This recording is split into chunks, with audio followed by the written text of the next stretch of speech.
What we saw on the streets of Melbourne today was a national disgrace. This was anarchy on our streets, ugly, selfish anarchy, disrupting the lives of citizens going about their daily business, endangering lives, taking up enormous police resources and leading to violence and vandalism.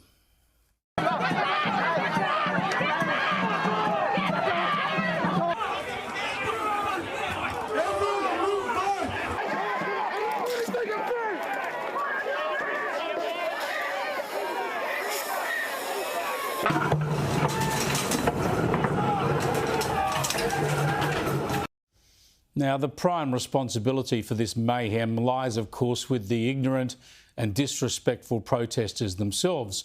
But some of the blame has to go to political leaders, state and federal, who for too long have fuelled their ignorance, indulged the protesters' false claims and disgraceful behaviour, and failed to stand up for decency, for facts and for the rule of law.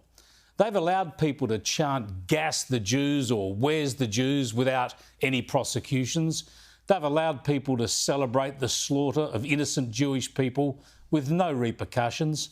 They've allowed hate preachers to spew anti-Semitism, and they've allowed anti-Israel and pro-Palestinian protests to chant slogans aligned with the bloodthirsty terrorist outfit of Hamas that call for the wiping out of the Jewish people and the State of Israel. So what do you expect to happen?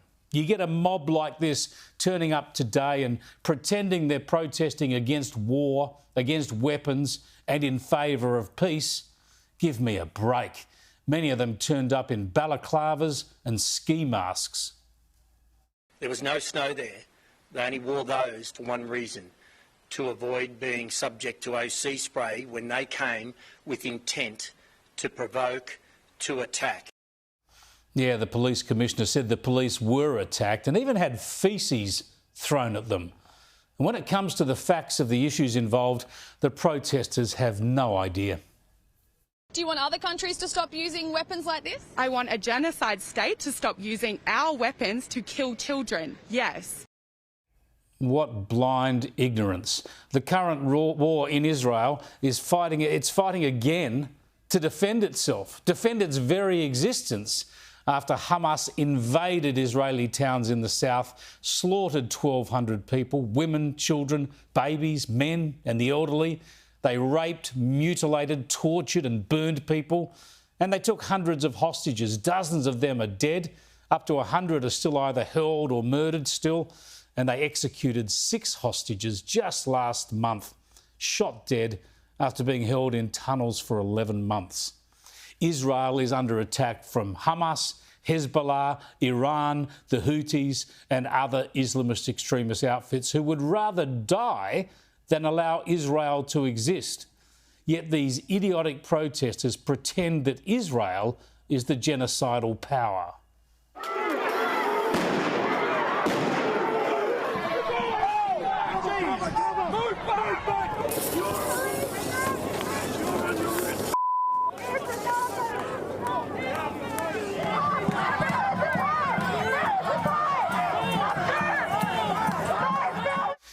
These people shame Australia, which won't worry them. They hate Australia and the West. And they're not really interested in Israel or the Palestinian people either. They can't possibly understand the issues or know what drives Hamas, or they wouldn't be doing this.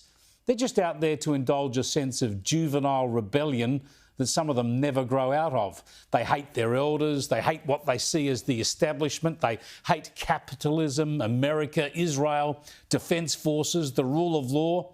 They favour only anarchy and any cause they can hijack along the way.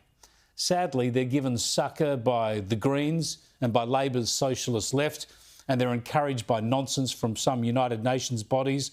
And what they don't understand is history or the facts. No nation on earth is more reliant on defence hardware to protect its citizens than Israel. When it's not suicide bombers or Hamas rapists and murderers, it's the rockets and missiles from Hamas and Hezbollah directed at them, or the drones from Iran. It's a traumatic way to have to live, but it's only possible because of the weapons technology that Israel uses.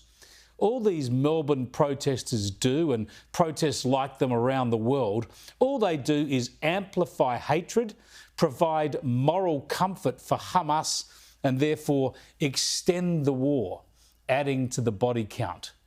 What we need is political leaders, premiers, ministers, and the Prime Minister putting facts on the record, showing some moral clarity and some fortitude. And we need it too from police, from councils, from security organisations and educators. Sadly, we're getting the opposite. We're meeting anarchy with weakness, and that only undermines this nation and its people.